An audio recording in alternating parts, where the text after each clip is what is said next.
হাত দেওয়ার দরকার নাই। আমি এসআইআর নিয়ে গুটি কয়েক কথা বলবো বলে আমি বক্তব্য শেষ করে দেবো। আমি কথা দিয়েছিলাম শীতকালের বেলা সকাল সকাল আসুন, সকাল সকাল ছেড়ে দেবো, কথা দিয়েছিলাম তো। আমি আপনাদের এসআইআর নিয়ে বলছি, এই একদম মাথায় ঢুকিয়ে নিন, এই এসআইআর যে সমস্যা তৈরি হয়েছে, এই সমস্যা তৈরির পেছনে দুটো রাজনৈতিক দল সম্পূর্ণভাবে দায়ী। তৃণমূল বিজেপি মিলে এসআইআর নামক সমস্যাটাকে তৈরি করছে ইলেকশন কমিশন অফ ইন্ডিয়াকে সামনে রেখে। তাই আমাদের যেভাবে অহেতুক হয়রানি পেরেশানি করা হচ্ছে, এর জবাব আমরা ইভিএম মেশিনে গিয়ে এই তৃণমূল আর বিজেপির বিরুদ্ধে আমরা দিয়ে দেব। আমি প্রমাণ দেব আপনাদের, প্রমাণ ছাড়া আমি কথা বলি না, আমি প্রমাণ দিয়ে দেবো একটা একটা করে। যদি আপনাদের শোনার এনার্জি থাকে আমি তাহলে শোনাবো। এনার্জি আছে তো ভাই? তাহলে আমি শুনিয়াবো। একটু পোলটা খোলা দরকার। সাপ হয়ে কামড়াচ্ছে আর ওজা হয়ে ঝাড়ার চেষ্টা করছে। সাপকেও ধরতে হবে আর কামড়ানোতে আসার আগে তাকে ধরে নিতে হবে। আপনাদের মাবি বলে রাখি, 2021-এ নির্বাচন পার হয়েছিল সিএ এনআরসির ভয় দেখিয়ে। সিএ এনআরসি করে দেশ থেকে তাড়িয়ে দেবে।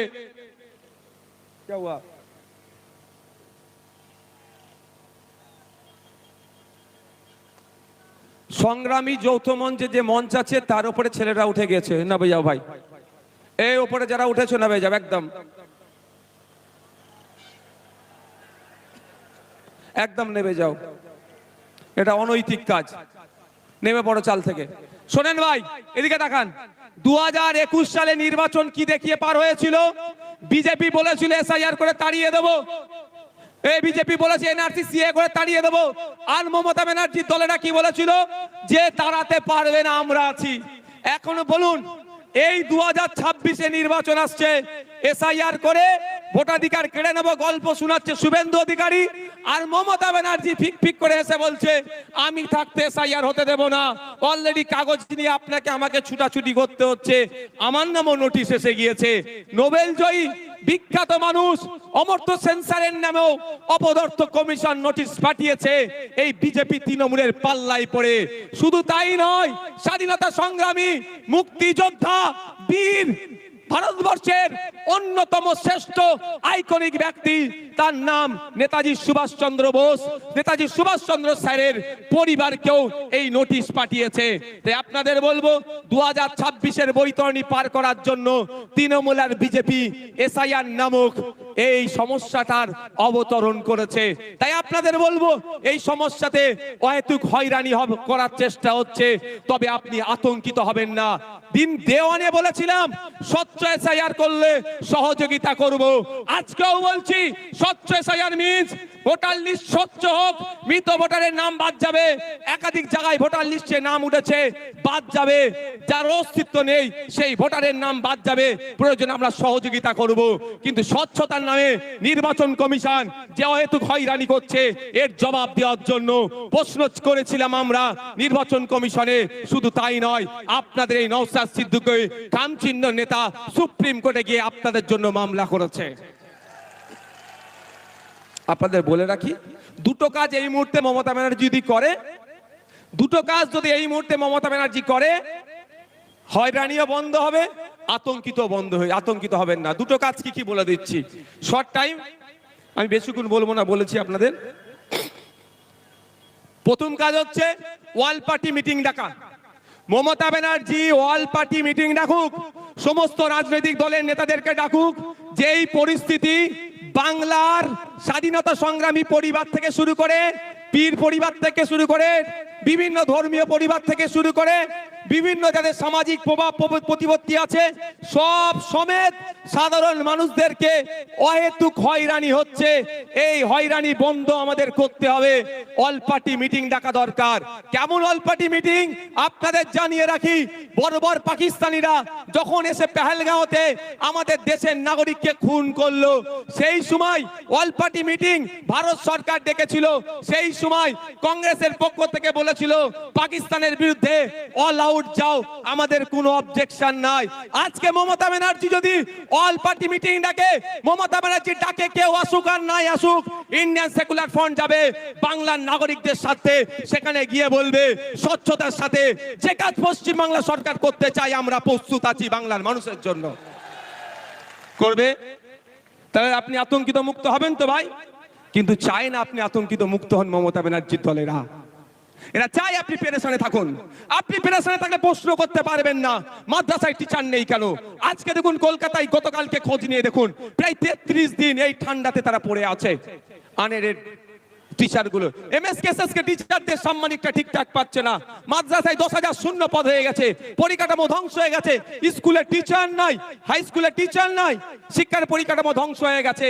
আপনি এটা প্রশ্ন করবেন না এসআইআর এর কাগজ নিয়ে ছুটাছুটি করবেন? এই ছুটাছুটি করার জন্য আপনাকে এই পদক্ষেপগুলো গ্রহণ করছে না। দ্বিতীয় হচ্ছে বিধানসভায় নিন্দা প্রস্তাব পাস করানো হোক। বিধানসভায় নিন্দা প্রস্তাব পাস করানো হোক। যেভাবে অহেতুক হয়রানি করা হচ্ছে এটা অত্যন্ত নিন্দাজনক কাজ। সেখানে নিন্দা প্রস্তাব পাস করানো হোক। সেই নিন্দা প্রস্তাবের কপিটা ইলেকশন কমিশন অফ ইন্ডিয়াকে দিক, আর যে সরকার একটা মামলা করুক সেই মামলাতে কপিটা অ্যাটাচ করে দিক। নিশ্চিতভাবে সুপ্রিম কোর্ট এটার প্রতি বিবেচনা করবে, কারণ বিধানসভার মধ্যে নিন্দা প্রস্তাব পাস করানো মানে পুরো পশ্চিম বাংলার মানুষ এটাকে নিন্দা করছে, এই অহেতুক হয়রানিকে। এটা করবে মমতা ব্যানার্জি সরকার? আওয়াজ দিন একটু। কেন করবে না? পেরেশান তো হচ্ছে দলিত, সব থেকে বেশি পেরেশানি হচ্ছে মুসলমান, তারপরে দলিত, তারপরে আদিবাসী। তাই মুসলমানকে তো বড় মানুষ মনে করে না, শুধু ভোটার মনে করে, আর ক্যাপটিভ ভোট ব্যাংক হিসাবে রাখতে চায়। তাই আপনাদের বলবো দিকে দিকে আওয়াজ তুলতে হবে, বলতে হবে ইমিডিয়েট পশ্চিম বাংলা সরকারকে এ দুটো কাজ করা দরকার। এক, অল পার্টি মিটিং ডাকা, দ্বিতীয় হচ্ছে বিধানসভায় নিন্দা প্রস্তাব পাস করানো। এরপরও আপনাদের বলছি আমার উপরে কেন এদের রাগ বুঝতে পেরেছেন? ৭৭টাকে নিয়ে কিছু নয়, নওশাদকেই হারাতে হবে। কারণ আমি তো এদের পয়েন্টে পয়েন্টে এদের ভুলগুলো ধরিয়ে দিই, ওই জন্য ওদের জয়েন্টে জয়েন্টে ব্যথাটা করে যায়। আমি তো বলছি আপনাকে, দেখবেন যাদের বাড়ি ফর্ম গেছে, ফর্মের সাথে আর একটা এক্সট্রা এই হিয়ারিং এর নোটিশ গেছে, হিয়ারিং এর নোটিশের সাথে আর একটা কাগজ গিয়েছে। সেই হিয়ারিং এর নোটিশের সাথে একটা যে কাগজ গিয়েছে সেখানে 13টা ডকুমেন্টস এর কথা বলা হচ্ছে। যাদেরকে হিয়ারিং এ ডাকা হচ্ছে এই 13টা ডকুমেন্টস এর মধ্যে কোনো একটা ডকুমেন্ট সাবমিট করলে তার হিয়ারিংটা সে পজিটিভ হয়ে যাবে, অর্থাৎ তার অসুবিধা হবে না। এটা বলছো তো? আচ্ছা, আমরা এই এসআইআর নিয়ে এত দুটো মেনলি সমস্যার সম্মুখীন হতে হচ্ছে আমাদের। একটা, টাইম লস হচ্ছে, দাঁড়াতে হচ্ছে, অব্যবস্থা। ওখানে এই গেটের ওখান থেকে সরে যাও, তো এই গেটের ওখান থেকে সরে যাও, গেট থেকে সরে যাও, দেখতে পাচ্ছ না? এই সবার উপরে উঠে বসুন, নিচে বসুন না, বসুন। দুটো জিনিস হচ্ছে তো ভাই। একটা কি, আমার অযথা টাইম দিতে হচ্ছে, ওখানে অব্যবস্থা, ওখানে ঠিকঠাক ব্যবস্থা আমরা পাচ্ছি না, ঘন্টার পর ঘন্টা লাইনে গিয়ে দাঁড়াতে হচ্ছে। দ্বিতীয় হচ্ছে আমি আতঙ্কিত, তাই তো ভাই, যে আমার কি হবে। কিন্তু এই 13টা ডকুমেন্টস এর মধ্যে যদি কারো একটা ডকুমেন্টস থাকে সে আতঙ্ক মুক্ত। আমি ঠিক কথা বলছি তো ভাই? আমি ভাই আতঙ্কিত নই আমার হাতে নোটিশ পাঠিয়েছে বলে। কেন বলুন তো? আর্টিকেল 326 আমার ভোটদানের স্বাধীনতা। 18 বছরের ঊর্ধ্বে হলে আমি ভোট দিতে পারবো, আমি ভারতীয় নাগরিক। আমার এটা কেউ কেড়ে নিতে পারবে না। কারো আশীর্বাদে যেমন কেউ অন্যায় ভাবে রাখতে পারবে না, কারো অভিশাপে কেউ অন্যায় ভাবে কেড়ে নিতে পারবে না। আমি আপনাদের বলি, এই নোটিশের 6 নম্বর পয়েন্টটা দেখুন কি লেখা আছে। 6 নম্বর বলা হচ্ছে, রাজ্যের উপযুক্ত কর্তৃপক্ষ প্রদত্ত স্থায়ী বসবাসের প্রমাণপত্র বা শংসাপত্র, অর্থাৎ পশ্চিম বাংলা সরকার তার কর্তৃপক্ষকে দিয়ে আপনার হাতে যদি রেসিডেন্স সার্টিফিকেট তুলে দেয়, তাহলে আপনি হিয়ারিং এর নোটিশে গিয়ে ওটা দিলেই আপনি হিয়ারিং, আপনার কোনো আর চিন্তার কারণ থাকবে না। কিন্তু সরকার একবারও এটা দেবে বলেছে? একবারও বলেছে যে তোমরা হয়রানি হয়ো না, তোমরা আতঙ্কিত হয়ো না, আমি তোমাদের সরকার, যে আমি তোমাদের ব্যবস্থা করে দেবো। তাই আপনাদের বলি, আপনারা 2021 সালে অনেকে ভাঙড় ছাড়া, অনেকে কি হবে না হবে ভেবে ভোট দিবার ইচ্ছা গেলেও ভোট দেননি। কিন্তু আপনাদের বলছি, আজকে যদি এটা সংযুক্ত মোর্চার সরকার চলতো তাহলে এই হয়রানি হতো না। তার তারপরেও যদি হয়রানি করার চেষ্টা করতো, আমরা বাড়িতে বাড়িতে এই রেসিডেন্স সার্টিফিকেটটা তৈরি করে পৌঁছে দিতাম। বাড়িতে থাকো, তোমার বাড়িতে আমরা কাগজ পৌঁছে দেবো। রাজ্য সরকার চাইলে যেভাবে দুয়ারে সরকার করছে সেরকম বাড়িতে সরকার পৌঁছে দিতে পারতো। খামে ভরে এনাও তোমার রেসিডেন্স সার্টিফিকেট, যাও তুমি গিয়ে হিয়ারিং এর টেবিলে দাও, তোমার হিয়ারিং পাস হয়ে যাবে, তোমার ভয় নেই। এটা করেছে রাজ্য সরকার, এটা জানতে হবে। আমি প্রথমেই বলি, শুভেন্দু অধিকারী আমাকে আপনাকে ভোটাধিকার কেড়ে নেওয়ার চক্রান্ত করছে। চক্রান্ত করলে চক্রান্তের জবাব দিতে হবে তো। কেউ যদি বুনোহল হয় তাহলে বাঘা তেঁতুল হতে হবে তো ভাই। তো বাঘা তেঁতুলের ভূমিকা দেখতে পাচ্ছি না। তারপরে চলে আসুন 10 নম্বর পয়েন্টে বলছে, রাজ্য স্থানীয় কর্তৃপক্ষের দ্বারা তৈরি পারিবারিক রেজিস্টার্ড। রাজ্য বা স্থানীয় কর্তৃপক্ষের দ্বারা তৈরি পারিবারিক রেজিস্টার্ড 2011 সালে আইসিডিএস কর্মীদের দিয়ে তথ্য তোলা হয়েছিল। এই পারিবারিক রেজিস্টার সেখানে আছে। এই তথ্যটা উঠে প্রথমে গিয়েছিল পঞ্চায়েতে, পঞ্চায়েত থেকে রাজ্যে গিয়েছিল। তাহলে আপনারা বলুন, এই তথ্যটা অলরেডি প্রতিটা পঞ্চায়েতে আছে। এই 10 নম্বর পয়েন্টটা যেটা চেয়েছে এর উত্তর, অর্থাৎ এই যে কাগজ চেয়েছে এই কাগজটা প্রতিটা পঞ্চায়েতে আছে। রাজ্য সরকার 2023 পঞ্চায়েত নির্বাচনে একছত্র ভোট লুট করেছে। সেই ভোট লুট করতে গিয়ে আমরা আমাদের ভাঙড়ের 3 ভাইকে হারিয়েছি। শহীদ মহিউদ্দিন, শহীদ হাসান, শহীদ রেজাউল গাজী, 3 জনকে হারিয়েছি। শুধু নয়, সারা রাজ্যে আমাদের কর্মীদের অত্যাচার করে তারা অবৈধ পন্থা অবলম্বন করে আজকে তারা পঞ্চায়েতের ক্ষমতায় বসে আছে, পঞ্চায়েত চালাচ্ছে। সেই পঞ্চায়েতের মাধ্যমেই যদি প্রতিটা বাড়িতে বাড়িতে এই তথ্যটা 10 নম্বর যে পয়েন্ট আছে পারিবারিক রেজিস্টার যদি পৌঁছে দেয়, ওটা নিয়ে আপনি যখনই হিয়ারিং এর টেবিলে যাবেন আপনাকে অফিসার আর কিছু দ্বিতীয় প্রশ্ন করার সুযোগ পাবে না। ওটা জমা দেবেন, জমা দেওয়ার পরে আপনার হিয়ারিং কমপ্লিট হয়ে যাবে। তাহলে আতঙ্ক মুক্ত হবে না ভাই? রাজ্য সরকার চাইলে আপনার আতঙ্ক মুক্ত করতে পারে এই দুটো ডকুমেন্টস দিয়ে, কিন্তু রাজ্য সরকার তো আতঙ্ক মুক্ত চাইছে না। যদি আতঙ্ক মুক্ত চাইতো, কুরআন শরীফকে নিয়ে যে অসীম সরকার কুভাষায় কথা বলেছে তাকে ধরে এতক্ষণ জেলের মধ্যে রাখতো, পুলিশ সুমোটো করতো, তার বিরুদ্ধে ব্যবস্থা নিয়ে তো দূরের কথা, প্রায় 900 মতো অভিযোগ জমা পড়েছে, এখনো একটাও এফআইআর হিসাবে ট্রিট করেনি এই রাজ্য সরকার। তার মানে বোঝা যাচ্ছে আপনাকে আমাকে কি নজরে দেখে। তবে রাজ্য সরকার এফআইআর হিসাবে ট্রিট করেনি বলে ভাঙড়ের বিধায়ক নওশাদ সিদ্দিকী চুপ থাকবে না। আমি কোর্টে যাচ্ছি 156 সাবক্লাস 3 দিয়ে আমি কোর্ট থেকে মামলা করছি এই অসীম সরকারের বিরুদ্ধে। কিন্তু প্রশ্ন এটা, আপনারা বাংলার মানুষ, সংখ্যাগরিষ্ঠ মানুষ ভোট দিয়ে সরকার তৈরি করলো, আবার সংখ্যাগরিষ্ঠ মানুষকে রাস্তায় নামতে হবে কেন আমার এসআইআর এর বাঁচানোর জন্য? তাহলে সরকারের কাজটা কি? আমি সরকার তৈরি করেছি, আমার বিপদে আপদে, আমার সুবিধা অসুবিধাতে আমার পাশে থাকবে, তার পরিবর্তে আমাকে আরো ঠেলে দিচ্ছে বিপদের দিকে। তাই আপনাদের বলবো, আসলেই কি তৃণমূল কংগ্রেস এসআইআর থেকে আপনাদের নিস্তার দেবে মনে হচ্ছে? ওয়াকাফ খেয়েছে জানেন তো নাকি? ওয়াকাফটা যেমন আমি আছি হবে না, আমি থাকতে হবে না, টুক করে রাত্রে কি বললো?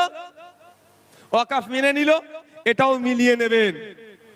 এসআইআর উনি বেঁচে থাকতে হবেন না বলছেন, বলতে বলতে শেষ দিন আপনাকে তো ডুবিয়ে দিতে পারে।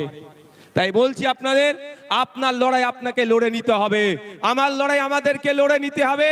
তাই ওদের কথায়, মমতা ব্যানার্জির কথাই ভরসা করে লাভ হবে না, আমাদেরকে আওয়াজ তুলতে হবে যে ইমিডিয়েট যে পঞ্চায়েতে পারিবারিক রেজিস্টার যে সার্টিফিকেট আছে সেইগুলো যাদের নামে হিয়ারিং এসছে, তাই hearing already supreme court order দিয়েছে, যাদেরকে হিয়ারিং ইস্যু করা হচ্ছে তাদের লিস্ট কি করো, পাবলিশ করো। সেই লিস্ট দেখে দেখে পঞ্চায়েতেই পাবলিশ করার কথা বলা হয়েছে, প্রতিটা পঞ্চায়েতে সেই লিস্ট দেখে পাবলিশ করে আমাকে পাবলিশ যেটা হবে আমার বাড়িতে কাগজ পৌঁছে দেওয়া হোক। এই আওয়াজটা আমরা তুলবো তো নাকি গো? তুলতে হবে তো নাকি? ঝিম মেরে গেলে হবে? আর 5 মিনিট বলবো, অসুবিধা আছে? এনার্জি আছে? কাদের এনার্জি আছে আর একবার দেখি তো। এনার্জি আছে তো? ফুল এনার্জি আছে? আর 5 মিনিট বলবো। মমতা ব্যানার্জি এই মুহূর্তে পশ্চিম বাংলার মুসলমানদেরকে সব থেকে বড় যে অভিশাপটা দিয়েছে তার নাম হচ্ছে ওবিসি নতুন সার্টিফিকেট। মমতা ব্যানার্জি প্রতিনিয়ত তার দল বাদশাহী প্রতিনিয়ত মুসলমান দলিত আদিবাসীদেরকে এক একটা করে অভিশাপ উপহার দেয়। তাই মুসলমান এখন সব থেকে বড় অভিশাপ যেটা পেয়েছে সেটার নাম হচ্ছে ওবিসি সার্টিফিকেট। এই ওবিসি সার্টিফিকেট নামটা অস্তে থাকবে, ছিঁড়ে ফেলে দেওয়া, বাড়িতে রেখে দেওয়া আর সার্টিফিকেট রাখা একই হবে। কারণ কলে কৌশলে মুসলমানদের শুধু নাম কাস্তে সার্টিফিকেটটা রাখতে চাইছে। যেভাবে মেসিকে দেখতে আসলো, টিকিট কাটলো, বাড়িতে ঢুকলো, তারপরে কি হলো, আপনার স্টেডিয়ামে ঢুকলো, মেসিকে দেখতে পেল না। আপনার হাতে সার্টিফিকেট থাকবে, ফর্ম ফিল আপ করবেন, পরীক্ষায় বসবেন, রিটেনে পাস করবেন, ভাইভাতে গিয়ে ভাইবার পরে যখন লিস্ট বার হবে আপনি সংরক্ষিত কোটায় আর চাকরি পাবেন না। এই গেঁড়া কলটা মমতা ব্যানার্জি সরকার করেছে, তৃণমূলের সরকার করেছে। তাই আপনাদের বলবো এর বিরুদ্ধে আমাদের লড়াই করতে হবে। আমাদের লড়াই ফেক এসটি সার্টিফিকেটের বিরুদ্ধে। প্রকৃত যিনি দলিত সে চাকরি পাচ্ছে না, প্রকৃত যিনি আদিবাসী সে চাকরি পাচ্ছে না, প্রকৃত যে অনগ্রসর শ্রেণীর মুসলমান সে চাকরি পাচ্ছে না। এর বিরুদ্ধে আমাদের লড়াই। যারা প্রকৃত অর্থে চাকরির প্রয়োজন, উচ্চ শিক্ষায় সংরক্ষণের প্রয়োজন, তাদেরকে ক্ষমতায় নিয়ে আসতে হবে। তাই আপনাদের বার্তা দিচ্ছি, আপনারা যদি আমাদের সুযোগ দেন আমরা নিয়ে আসবো। তবে একটা কথা বলি, মমতা ব্যানার্জির বিশ্বাস হচ্ছে না আমার তিনি এসআইআর এর বিরুদ্ধে সত্যিকারের লড়াই করবেন। বাসন্তীতে হিয়ারিং এর পরে আপনার রিসিভ দিচ্ছিল না, আমাদের কর্মীরা গিয়ে আন্দোলন করে রিসিভ যখন দেওয়ালো তার কিছুক্ষণের মধ্যে পুলিশকে পাঠিয়ে তৃণমূলের নেতা এসে আমাদের কর্মীদের ওখান থেকে সরিয়ে দিল। এটা মানে কি? রিসিভ দিয়া তো ভালো কথা, তারপরে খবর পেলাম আর রিসিভ দিচ্ছে না। তাহলে এই যে চক্রান্ত বিজেপি করছে সেই চক্রান্তের সাথে কিন্তু তৃণমূল একই ভাবে যুক্ত আছে। তাই এই চক্রান্তের জবাব আমাদেরকে গণতান্ত্রিক প্রক্রিয়া দিতে হবে। গতকালকে দেখছিলাম সিপিএম এর এক সিনিয়র লিডারের মেরে মুখ টুক ফাটিয়ে দিয়েছে। অভিযোগটা কি, তার অপরাধটা কি? যে এসআইআর এর নামে যে অহেতুক নাগরিক হয়রানি হচ্ছে এর বন্ধের জন্য ডেপুটেশন দিতে গিয়েছিল। তাহলে নাগরিক হয়রানি বন্ধের জন্য ডেপুটেশন দিলে যদি অহেতুক পেরেশানি করে, এই তৃণমূল যদি আক্রমণ করে, প্রকৃত অর্থে তৃণমূল কি এর বিরুদ্ধে আছে? আজকের প্রোগ্রাম আমরা এবার একদম শেষের দিকে এসেছি, আমরা শেষ করব। শেষ করতে আগে আপনারা আস্তে আস্তে বিদায় নেন, যেতে যেতে মাইকের আওয়াজ পাবেন। আচ্ছা।